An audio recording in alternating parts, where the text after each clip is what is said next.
Hey guys अस्सलाम वालेकुम, इसमी मोहम्मद आफ़ाक ख़ान। ये रहे वो तमाम सबूत जिनके ज़रिए मैं आपको बता सकूँगा कि क्यों ख़ुसूसी तौर पर इस इलेक्शंस में पाकिस्तान की बड़ी मज़हबी सियासी जमातों के सरबराहान या उलमा कामयाबी हासिल क्यों न कर सके, चाहे वो जमीयत उलमा इस्लाम हो, जमात इस्लामी हो, TLP हो, या फिर वो औरंगज़ेब फ़ारूकी साहब की टीम हो, या वो अहले हदीस भाई हों, या वो उलमा जिनके अपने इलाक़े में सिर्फ़ उनके काम, उनके किरदार, उनकी खिदमत की वजह से इज़्ज़त व क़दर थी, उनको भी इलेक्शन में मायूस करके उनके मुकाबले में किसी मज़हब से दूर शख्स को कामयाब क्यों कर दिया गया। ये कोई अभी का सिलसिला नहीं है। इसकी नौजवान नस्ल के ऊपर काम पिछले 20-22 साल से इनकी जहन साजी हो रही थी, जिसका रिज़ल्ट हमें इस इलेक्शन में देखने को मिला है। ऐसे ऐसे उलमा जिनके इलाक़े में बहुत इज़्ज़त कदर है, लेकिन लोग उनको मस्जिद का इमाम देखना चाहते हैं, मसाइल उनसे पूछना चाहते हैं, लेकिन उनको इलेक्शन में कामयाब क्यों नहीं करना चाहते। आइए बात करते हैं, असल मुद्दे की तरफ आते हैं। ये जो दोनों रिसर्च हैं मैं अपने व्हाट्सएप चैनल पर अपलोड भी कर दूंगा, आप वहाँ से डाउनलोड करके ख़ुद उसको पढ़ भी सकते हैं, दोस्तों के साथ शेयर भी कर सकते हैं। इस वीडियो को भी ज़रूर मैं गुजारिश करता हूँ कि आप ज़्यादा से ज़्यादा शेयर कीजिएगा इंशाल्लाह। आज से तकरीबन 24 साल पहले इस्लामिक फंडामेंटलिज्म इन पाकिस्तान के नाम से एक रिसर्च हुई। रिसर्च किसने की? RAND, रैंड के नाम से ये नेशनल डिफेंस रिसर्च इंस्टीट्यूट है, जो कि एक बहुत बड़ा इदारा है जिनकी सजेशन को मगरब में बहुत तस्लीम किया जाता है। इन्होंने फिर 2004 में एक और रिसर्च की जिसका टाइटल था how West can counter radical Islam, मतलब मगरिब किस तरीके से ऐसी सोच वाले लोग जो कि इस्लामी निज़ाम चाहते हैं उनको किस तरीके से हरा सकता है, आवाम को उनसे दूर कर सकता है, फिर उनको ख़त्म कर सकता है। इन्होंने मुसलमानों को 4 हिस्सों में तकसीम किया। पहला हिस्सा था फंडामेंटलिस्ट, वो लोग जो इस्लामी निज़ाम कायम करना चाहते हैं। दूसरा हिस्सा था ट्रेडिशनलिस्ट, जो कि हमारे उलमा हैं। इनका कहना था कि अगर उलमा से आवाम को दूर कर दिया गया और इनके बीच में तकसीम डाल दी गई, और फंडामेंटलिस्ट वो उलमा जो कि सियासत में मौजूद हैं, इनको भी बदनाम कर दिया गया और इनको भी दहशतगर्द करार दे दिया गया या इनको भी करप्ट करार दे दिया गया, तो आवाम इनसे दूर हो जाएगी।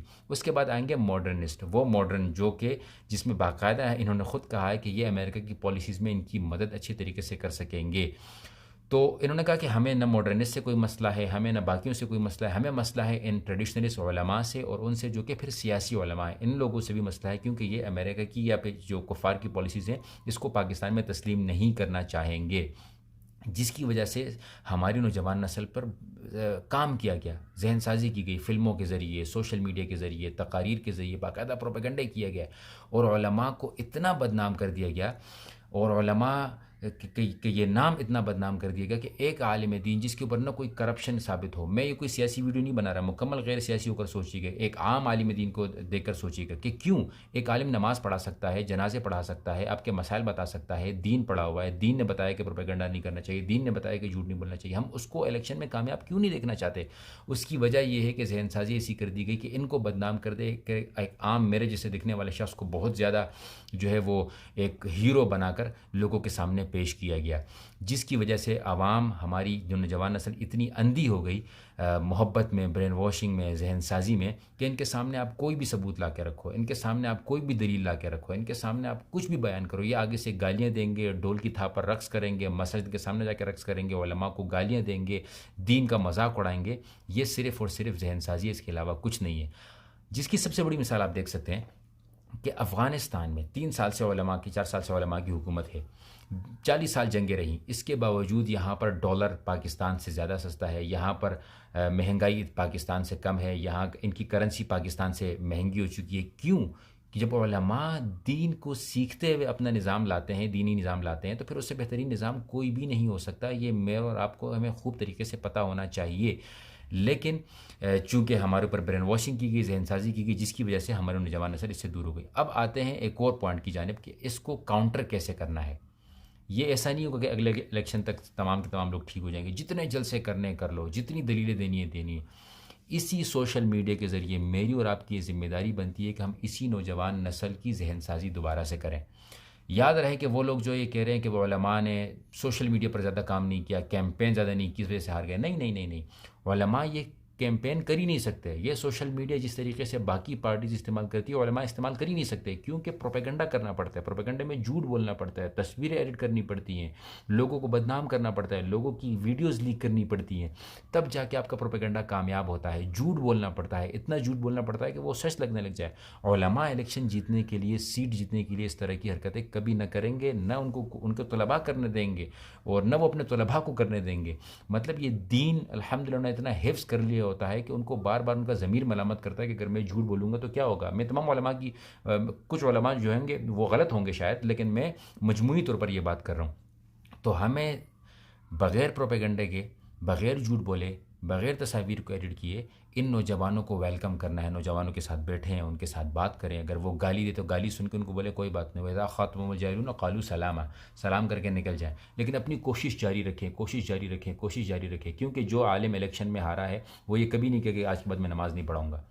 आप सोचे तो सही, एक बंदे के पीछे आप नमाज़ पढ़ रहे, लेकिन आप उसको वोट नहीं दे रहे। वो कहे कि जाओ मैं नमाज़ नहीं पढ़ा रहा, जाओ मैं तुम्हारे बच्चों को कुरान नहीं पढ़ा रहा। ऐसा तो नहीं हुआ। वो फिर भी कुरान पढ़ाएंगे, वो फिर भी नमाज़ें पढ़ाएंगे, वो फिर भी जनाज़े पढ़ाएंगे, वो फिर भी आपके मसाइल हल करेंगे, वो फिर भी आपके लिए माशरे में अच्छा किरदार अदा करने की कोशिश करेंगे।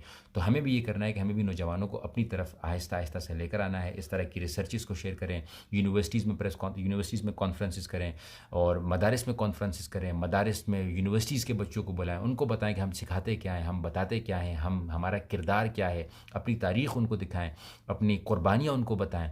यूनिवर्सिटीज़ में ख़ुद जाएं। जो बच्चे मदारिस की अच्छी इंग्लिश बोलते हों या अच्छी उर्दू बोलते हों, उनको चाहिए कि प्रेजेंटेशंस तैयार करें, यूनिवर्सिटी के बच्चों के सामने प्रेजेंटेशंस दें, ताकि इन नौजवानों को बचाया जा सके। मैं हैरान हूँ कि ऐसे ऐसे उलमा, ऐसे ऐसे क़द्र वाले, ऐसे ऐसे नूरानी चेहरों को हरा दिया गया और किसी शराबी को जितवा दिया गया, किसी बदकिरदार को जितवा दिया गया, सिर्फ इस वजह से कि फ़लाँ बिन फ़लाँ हीरो है तो उस वो इलेक्शन में किसी को भी खड़ा करेगा हम वोट देंगे। ये होती है जहनसाजी। आप अंदाज़ा लगाएं इस बात को कि अगर मैं एक मिसाल दे रहा हूँ, मौलाना फजल रहमान साहब ने करीना कपूर को खड़ा कर दिया इलेक्शंस में, तो क्या मदारिस के तलबा वोट देंगे? नहीं देंगे। लेकिन किसी दूसरे शख्स ने किसी आलिम के मुकाबले में एक टिकटॉकर को खड़ा कर दिया, किसी तवाइफ को खड़ा कर दिया, लोग फिर भी वोट देंगे। हम इसी को वोट देंगे भाई, कुछ भी हो जाए हम इसी को वोट देंगे, क्योंकि हमारा हीरो वो शख्स है। मैं नाम इसलिए बहुत नहीं ले रहा हूँ कि लोग फिर इसको मुकम्मल तौर पर सियासी वीडियो समझने लग जाएंगे। आप लोग समझ गए होंगे मेरी बात को। तो आपसे गुजारिश है कि इस वीडियो को ज़्यादा से ज़्यादा शेयर करें, अपना काम जारी रखें। 10-15 साल लगेंगे जहन साजी करने में, लेकिन आए मिल के हम कोशिश करते हैं कि हम जहन साजी करेंगे, करके रहेंगे और इंशाअल्लाह उलमा की जो कदर है, उलमा का जो असल काम है, जो कि सियासत है, जो कि हमारे ऊपर हुक्मरानी करना है, जो कि मुल्क को चलाना है, उसमें हम उलमा को कामयाब करेंगे। मैं किसी मदरसे का तालिब इल्म नहीं हूँ, किसी मदरसे का पढ़ा हुआ नहीं हूँ, किसी आलिम दीन के ऊपर हाथ पे बैत नहीं की हुई, एक यूनिवर्सिटी का तालिब इल्म हूँ, दुनिया घुमा हूँ, चीज़ें देखी हैं, इस वजह से मैं ये चीज़ें आप लोगों के साथ शेयर कर रहा हूँ। आपसे गुजारिश है कि इस वीडियो को ज़्यादा से ज़्यादा शेयर कीजिए, अपने पेजेस पर अपलोड कीजिए, व्हाट्सएप पर शेयर कीजिए। इंशाअल्लाह जो भी सवाल होगा मैं आपके लिए हाज़िर हूँ। जज़ाकुमुल्लाह खैरन। अस्सलामु अलैकुम व रहमतुल्लाह।